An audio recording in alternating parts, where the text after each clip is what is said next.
Hello and welcome to episode 20 of Daryl Show Your Work. In this episode, we are going to be wearing and switching between different hats.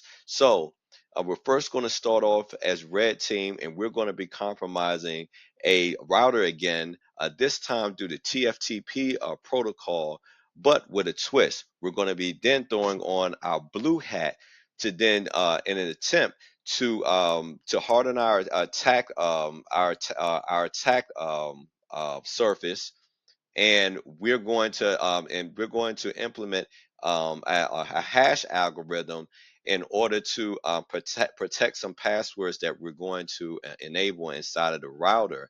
However, we're going to put back on our red hats then to try to dump those hashes and crack them with some hash cracking tools known as John the Ripper and Hashcat. So to preface this, like I always do, anytime we're doing any type of red team activity, I'm gonna just put my disclaimer out there and say that this is just for ethical and for research purposes only, and any sort of malicious activity that someone may do or may be inspired to do from this, I condone and do not take any responsibility for. So with that said, let's get started. So the first thing that we need to do is that we need to switch to root so we can have full privileges to do everything that we need to do in this lab. All right, let's try that again. Apparently, I fat fingered something.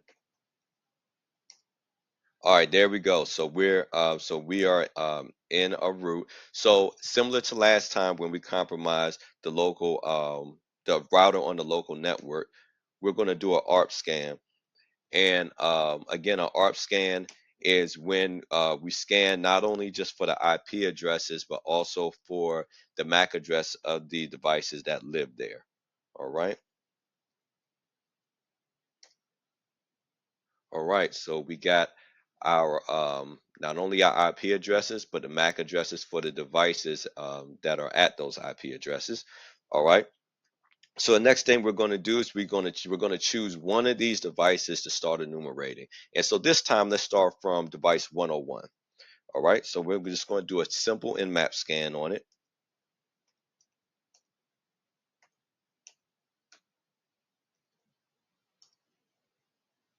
All right.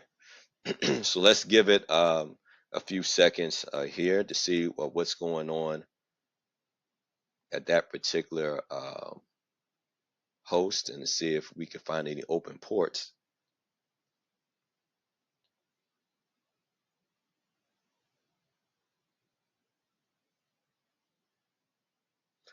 All right, so we can see if we look right here, carefully right here, we can see that this is indeed a TFTP server. So let's dig a little deeper and see if we can find out any more information about this TFTP server. And to do this, we're going to do a UDP scan, since TFTP is a UDP a protocol and not a TCP protocol, meaning that it's connectionless and it's not going to go through the three-way handshake that the TCP protocol would. All right. So in order for us to do that, I'm going to put nmap -s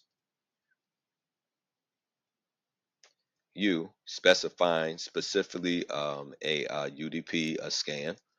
All right. Then I'm going to put the address that we're going to aim this at.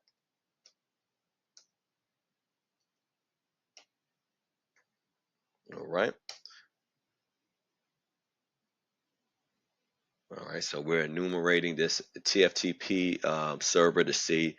Um, and you know what? No, I'm going to cancel that.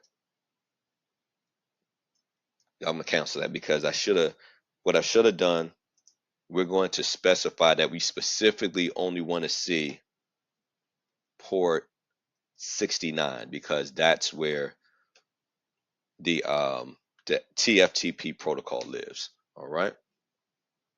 So we're not really interested in any other open ports.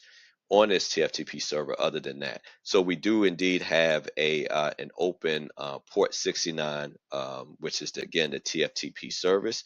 All right, so now we know that it's open. Let's try to log in. Let's try to do an FTP session here. So just like with the other um, file transfer protocols, we're going to just write the name of the protocol and then the address that we're trying to do that. We're trying to make that connection to. And before I go any further, I guess I should also explain for those watching that may not know what TFTP is. So TFTP is short for Trivial File Transfer Protocol, which is a simple protocol commonly used to transfer small configuration files to network devices like router and switches. And as we go through this lab, you're going to see why that is pertinent. And so we're going to hit enter. Let's see what happens. And as you can see, I just basically just entered right in. That is essentially the problem with TFTP and why it should be disabled by default, unless there's some very specific reason why you need to use that protocol. But it lacks authentication, which means it's gonna lack encryption, and then it's clear text. All right, so it's and we were able to walk through the front door here, and that's a easy attack vector for an intruder to exploit. So you want to be able to harden your attack surface by having this disabled by default. So I'm going to exit here, and well, before I do, I want to show you something because it's very important to the next step that we're going to take. So I'm going to do usually I can do like a list command, whether we're in SSH or FTP, and they'll start to enumerate and give me a list of different directories of files that may be in that particular server. So let's see if I can do that before exiting out. So as you can see, I can't. All right. So if I could, as an attacker, I could just cut my losses and just say, hey, there's nothing here, and let's move on to the next device. Or me knowing that there's no way to list out what's on a TFTP server, I could then say, hey, well, I'm going to try to brute force my way and guess some file names here to see if indeed I can track down some files to perhaps to get and then to observe. So but in order to do that, we have to utilize the Metasploit framework. So I'm going to exit out of here. And that's right, I have to go to quit. All right. All right. So in order for us to start up the Metasploit framework, usually we would have to start up the Postgre database in order to then to boot up the msfconsole, which is the command needed to run Metasploit. But fortunately, in this lab, we could bypass all of that. But remember, in a real life scenario, you would have to write this in order. You have to write this service Postgre SQL and then start, and then you can combine the two commands by and msf console. And so what this would do, this would boot up your Postgre SQL database along with, after booting that up, then it would go right into booting up your Metasploit session. But since we don't need to boot up this database for this lab, we are just going to run MSF console and we should be good to go. All right.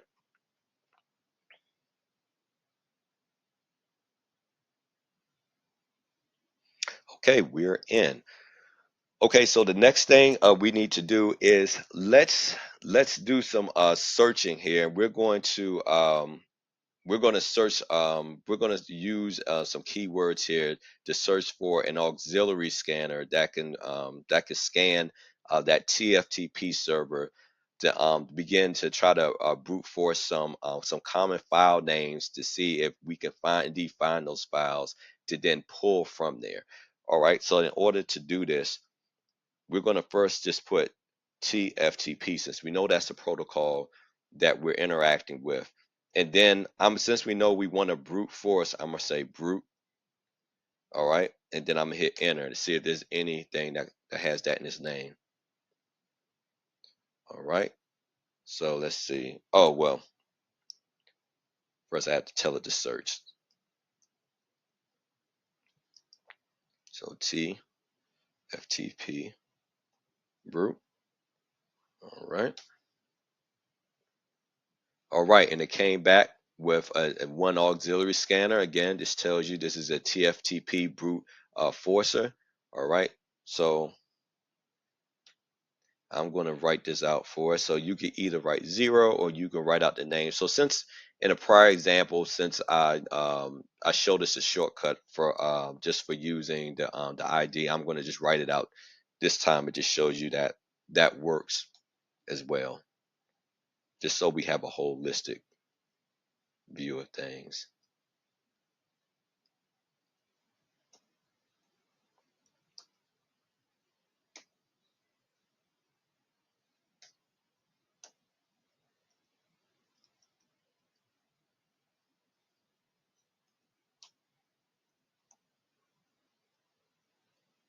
All right. All right, so that loaded up for me. All right, so now I'm going to go to show options to see if there's any other configurations with this tool that I need to set before attempting to run it. All right, so this will kind of break down what we're looking at. So this is just a dictionary that this brute force tool is going to be using, and this they're just showing us where it's located on our in our local directory, and then in the name list it's going to be using what a file name list, because it's not brute forcing credentials but brute forcing file names. All right, and then because we told Metasploit that we wanted a TFTP tool, this is already configured to look on the remote port 69 by default. All right, so the only thing that we really need to do is tell it what remote host to aim at, and which is our host, which is going to be 72.20.1.101. All right, so I'm going to say our host, set our host 172.20.1.101. All right, that's been set. So it looks like I'm gonna go back to show options just to show you that it's been set.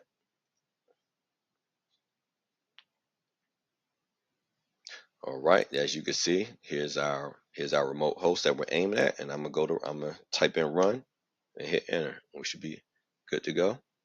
All right, and that fast, it returned back two files that it found during the scan.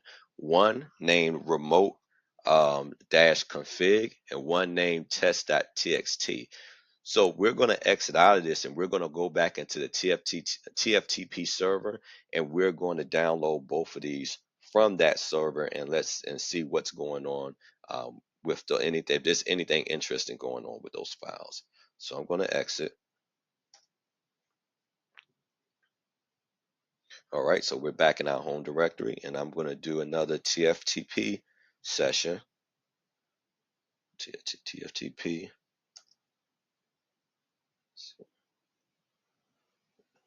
72.20.1.101. All right. All right. So now that I know those file names, anytime you're in you're inside of a particular protocol or something that houses files, in order to download those files to pull it remotely into your into your local directory, you would type the get command and then a file name. So we know that the file name here that we want is remote config. We're going to get that. All right, then we're going to get test.txt. All right, now we're going to go to quit to exit out.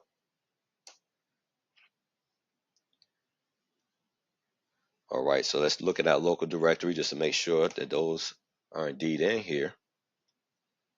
All right, and you can see here that remote config and test.txt was successfully downloaded to our local directory. So the next thing we're going to do, let's look inside remote config and let's see if we can find anything interesting that will kind of further our lateral movement through this network. All right, so I'm going to do cat remote dash config.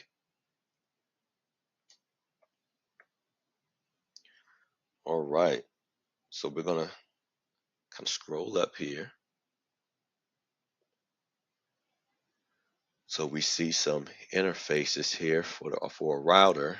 We see some hosts that are associated connected to a router. So we know this for a router, and look at that domain name, main router, and then we have a username admin and a password admin. So I think we have some credentials here, and that should be enough information for us to work with. So let's begin enumerating then a 101's neighbor at 102, and let's see if we could find any sort of open ports there to try to use those credentials against. All right, so we're going to do an nmap scan, but this time at 172.20.1.102. All right, well that went by a lot faster. So we have both a 22 port 22 and port 80 open there. All right, so let's try to do an SSH connection. All right, so I'm going to do SSH admin, since we know that the username was admin 172.20.1.101. Hit enter. Oh, you know what? No, we're not going into 101. We're going into 102. All right. There we go. All right.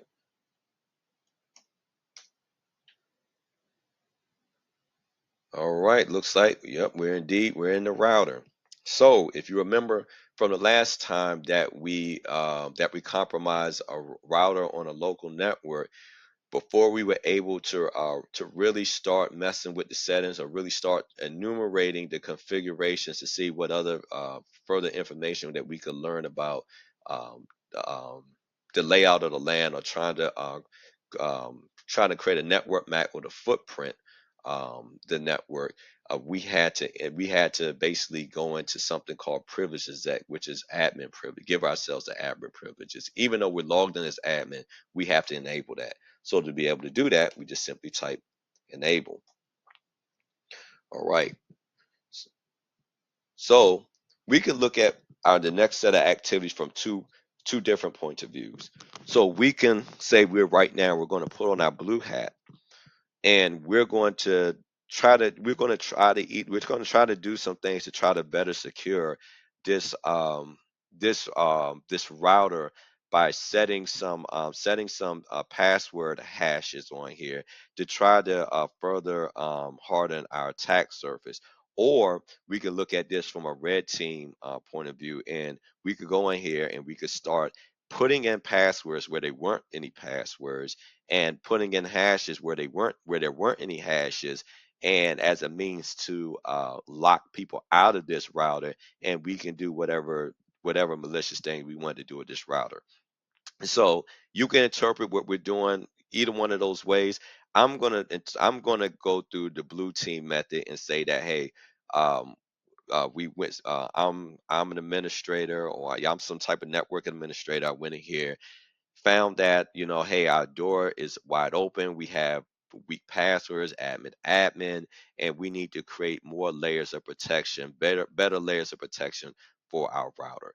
So, and the first thing, in order to do that, I am going to add a password to the enable feature. So how I was just able to turn on enable, let's say that I wanted to add a password in order to be able to do that.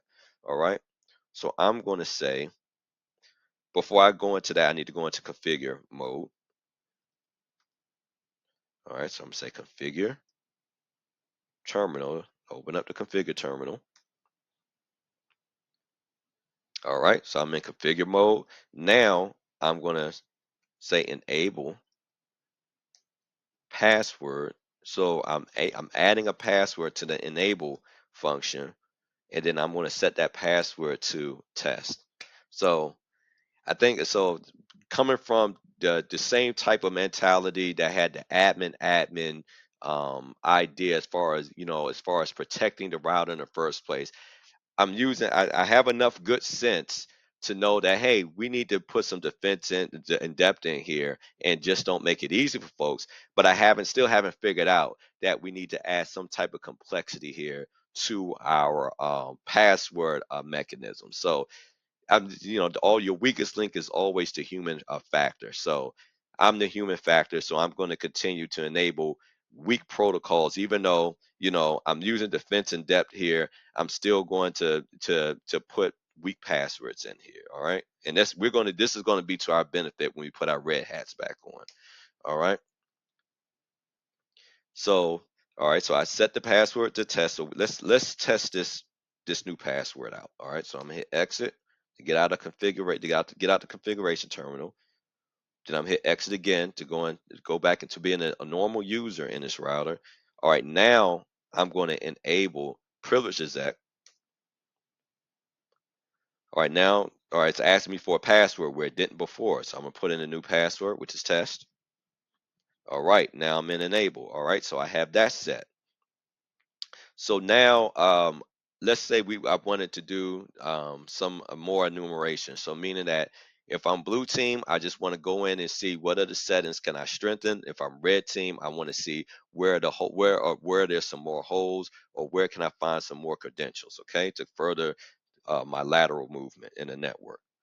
All right, so I'm gonna go and I'm gonna write show running config.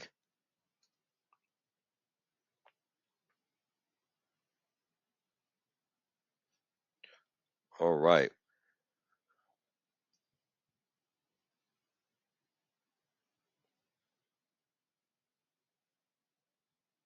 Oh, all right, let me come down a little bit.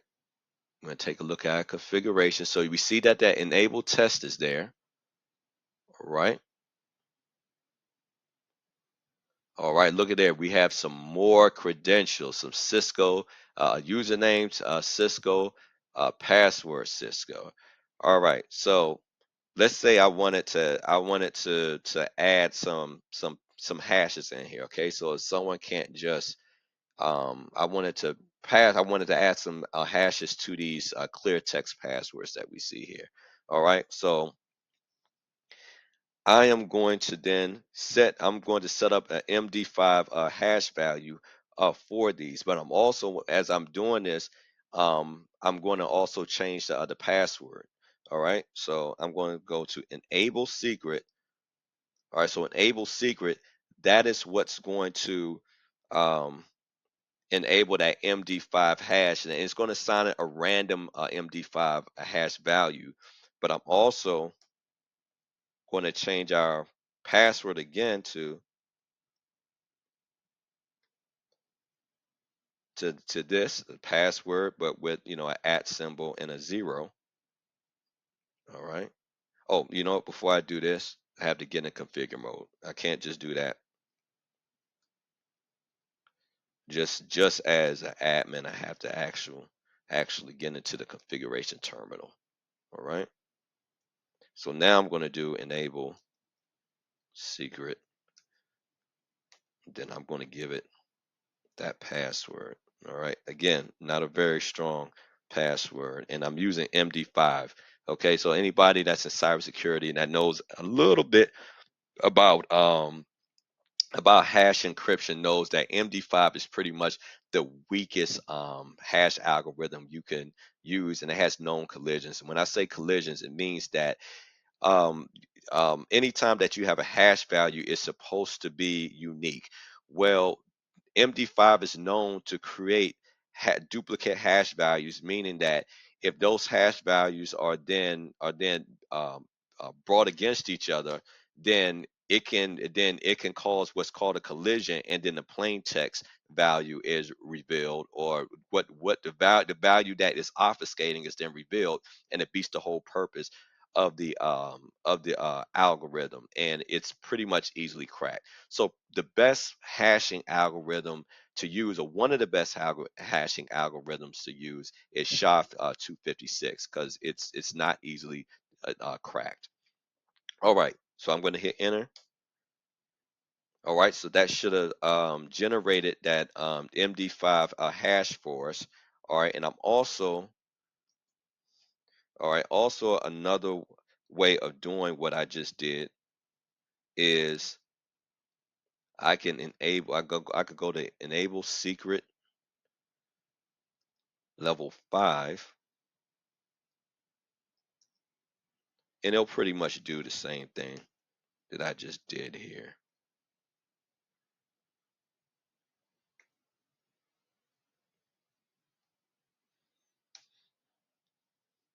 All right.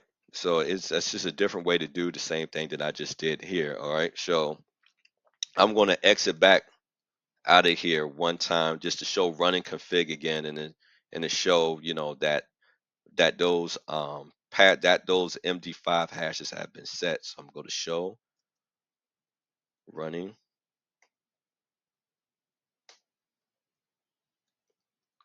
config. All right, now let's go take a look. Scroll up a little bit here. All right, now you can see that secret level 5 hash. All right, and you can see at the top there too, where I've been able secret pat. Well, yeah, these were the commands that I ran. So scroll down a little bit more. Yeah, so there it is. There's the hash. All right.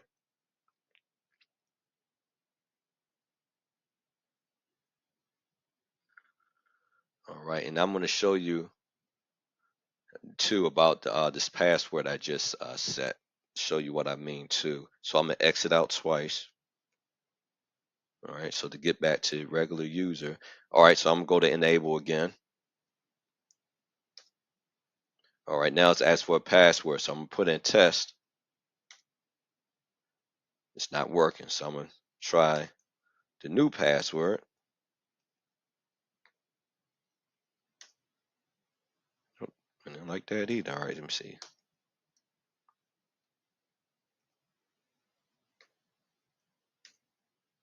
There we are. All right. So all right, so I'm in. Well, hold on. Well, no, it didn't. I didn't. Let's see. Am I putting that in? Make sure my syntax is right for the new password. All right, let's go to enable again. And you see it gave me a return message of bad secrets. All right, so let's try that again.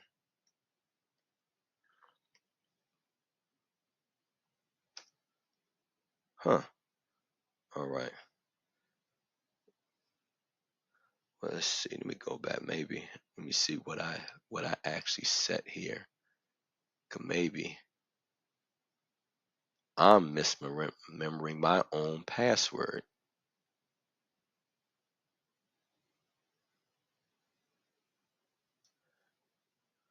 All right, let's go down a little bit.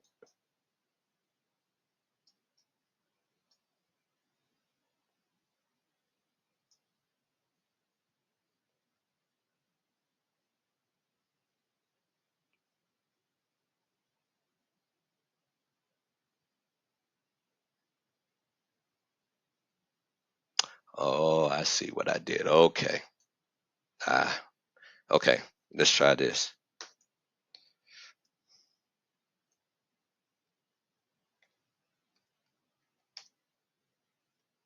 Hmm. P.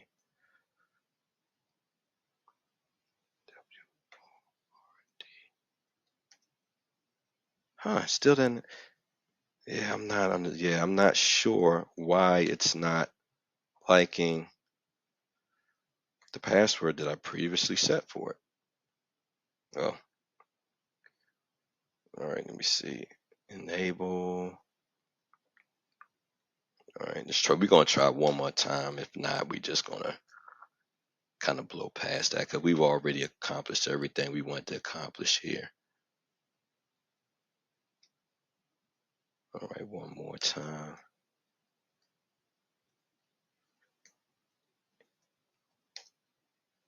There we go. All right, yeah, I'm not sure what I was writing before. Okay, so all right, so yeah, that's so basically that it takes the new password and not test anymore. All right, so I'm gonna exit all the way out of here, and then what we're gonna do is we're gonna take. I'm go back to my main directory. That password hash. All right, putting our red hat back on now. So we're now that let's say we done a hash dump. Let's say after the blue team went in, they put in what they thought was defensive depth, an extra layer of security. I went back in through admin and found and still did my enumeration and found that hash. All right. So as a red teamer, I'm going to take that hash and I'm going to run it against two different tools. I'm going to first run it against John the Ripper to try to crack it, and then I'm gonna run against Hashcat to try to crack it. All right, again because it's a weak MD5 hash algorithm. It should be fairly easy to crack. All right, so I'm going to go to first. The first thing we need to do is we need to copy the actual ciphertext of the hash and place it inside of a text file because that's what John the Ripper and Hashcat needs in order to run its word list against that hash to try to cause some collisions. All right, so I'm going to copy that in here. All right. So basically, I'm just saying to, hey, echo, hey, Callie, echo this ciphertext into this text file, and I want you to store this in here, and we're going to use this with John the Ripper and Hashcat. All right. So I'm gonna hit enter. All right. So and let's just make sure that first that hash that txt is in our local directory. It is. All right, and then let's do a cat of hash txt just to make sure that it has a ciphertext in there that we want to work with. It does. All right. So moving on. Now let's say that when we as a red teamer when we dump these hashes and we place this hash into this hash txt file, we weren't necessarily sure what type of output or what type of algorithm we were looking at. We didn't know if we were looking at an actual hash. We didn't know what type of hash function was used to create it. So if we wanted to be able to successfully identify it, I could just run hash ID hash.txt, hit enter. All right, so then it's going to come back and tell me what hash ciphertext it's analyzing, and then it comes back with the type of algorithm that's used, which is MD5, and and then what is typically associated with, which is associated with a Cisco device, and then also the version of MD5 that is probably utilizing. All right. So that just confirms that to me as a red teamer that may not have known that was an MD5 hash. Now I do know, and I know that I'm going to probably have a very easy time cracking this. All right, and so let's get started into using John the Ripper. So again, I'm going to paste this command into here since it's like a very long command, and and I still can't copying it. See, this is why I wanted to copy it. So we're not sitting here all day with me trying to fix my syntax. Still need to add a period there. All right. So basically, in order to initiate John the Ripper, I'm saying, hey John, I want you to take this hash, the hash that's inside of this hash file, the hash cipher, and I want you to run the rocku txt word list against it to see if you can crack the hash function that's inside of this file. And this is just a location where Rocky is located within my directory, the word list that we'll be utilizing. All right, so I'm gonna hit enter, and let's see what John does. All right, so if I want to see what John found, I'm gonna say John dash show, and I'm gonna put the file name. All right, and if he's found anything, he's gonna come back and tell me what he found.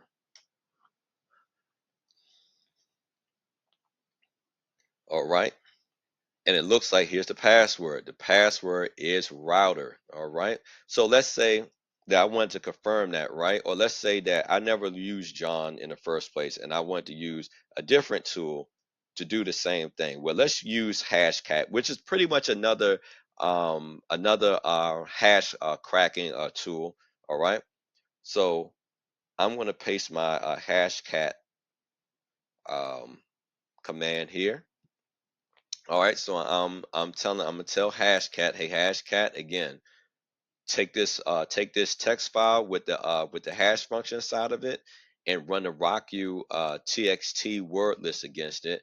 And one thing I want to add on the end of here, I want to tell Hashcat to show me the output. This is a you guys, so I could tell Hashcat from the command line that it initially runs to show me its output to see what indeed the plain text is when or if it cracks it. So I'm gonna hit enter. All right, and it looks like it gave me the same thing. So here's the ciphertext, and it tells me the output of that is router. All right, so we got the same result with Hashcat, which is great. All right, so one thing I wanted to to see, I need to check something here because there's another password that I thought type of password that I thought I saw when we were first enumerating things in a remote config file. Cat that. All right.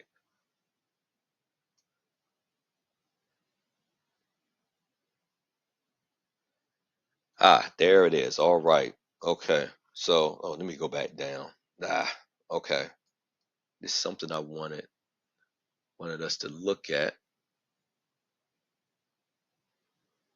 One thing, another type of password we're going to try to crack here.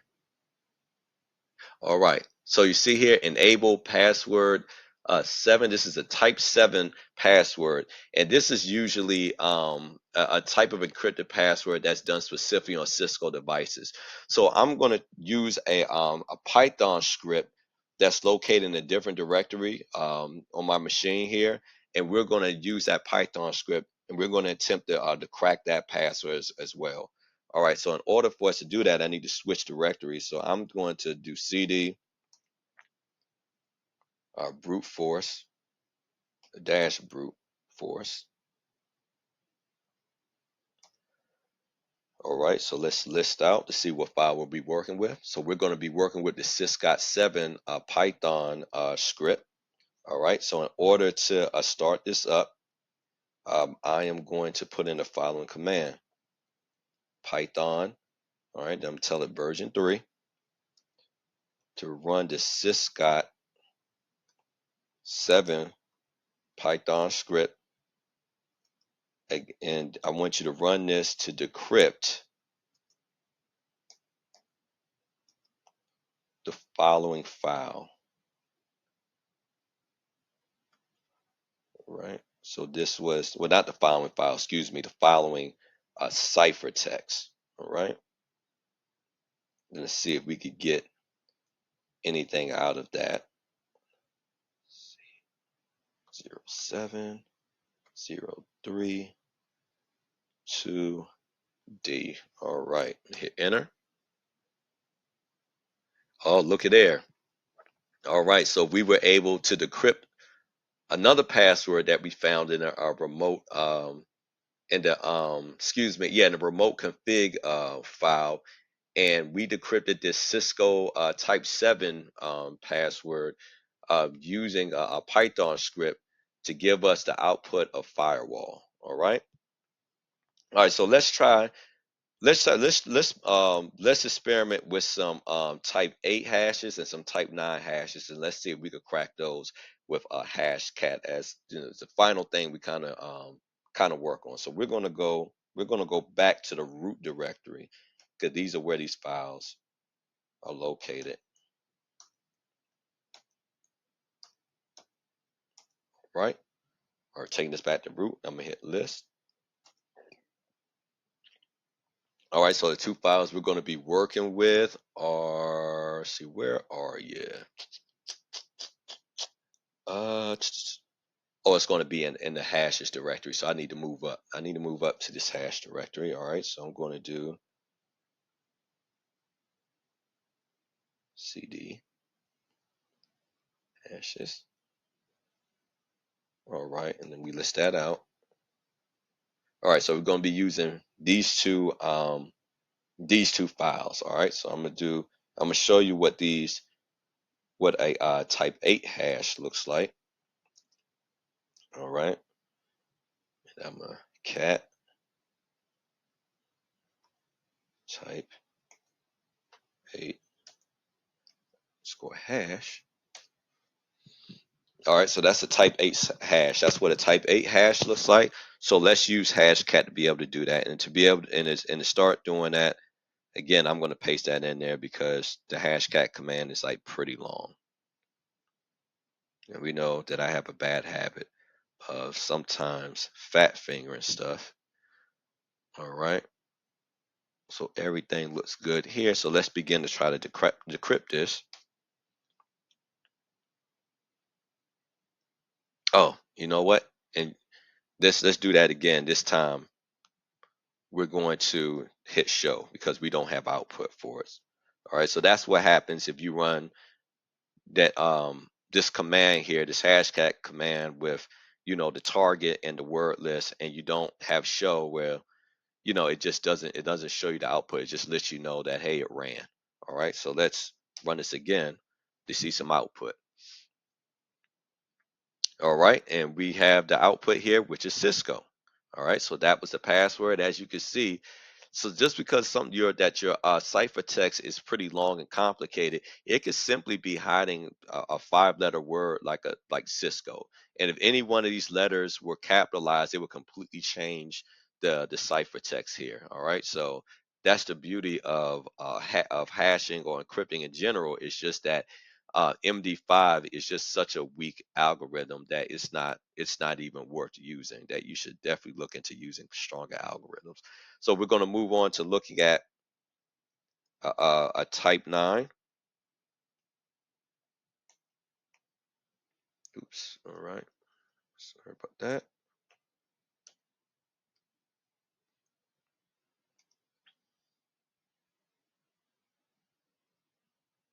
All right.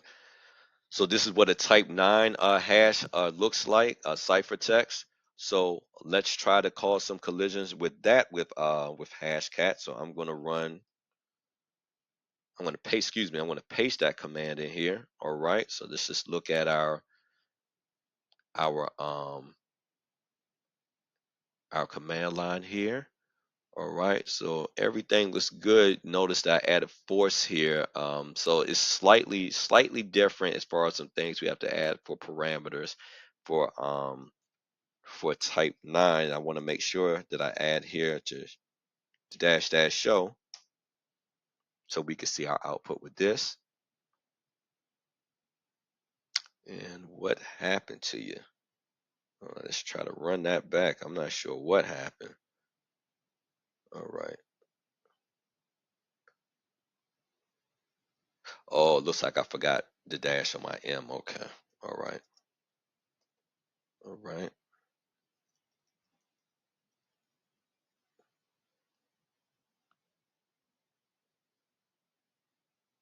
All right. Let's do that again.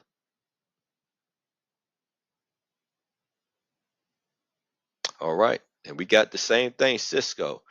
So that's basically the gist of the lab. So just to quickly summarize what we did here. So first, we started off by compromising by first enumerating a TFTP server, and then doing a brute force file name attack on it to be able to deduce what files were actually on the TFT server, since we were not, able to do a list and to enumerate those files on our own. Um, and then we noticed that we pulled a config file from that, but with some git commands. And then we were able to deduce from that given the clear text credentials that we gathered from that, and then seeing that it belonged to a router and there were different devices associated with it, we then enumerated the other device that we found when we initially did our arp-scan .102, and confirm that indeed it was a router, and indeed those credentials that we did find from that config file worked. So we continued our lateral movement by messing with the password settings on the router, enabling some encryption. So then putting on our blue hats and calling ourselves some network administrators, we went in, we tried to apply some defense in depth and applying some new passwords, and then adding some encryption in there. But then putting our red team hat back on, we got access back to that router, dumped that new hash, okay, and it ran against some well-known hash cracking tools, John the Ripper and Hashcat, caused some collisions against the MD5 algorithm, which is pretty weak and easy to cause collisions against. And we got those plain text passwords that we can use in a future attack to um, to continue lateral movement throughout the network, and to perhaps exfiltrate um, any sort of valuable information, or plant some malware there to cause some serious damage. We also looked at different different type of encryption hash. One the Cisco specific with type 7, type 8, and type 9. Ran those against first ran type 7 against a Python script, which we easily cracked.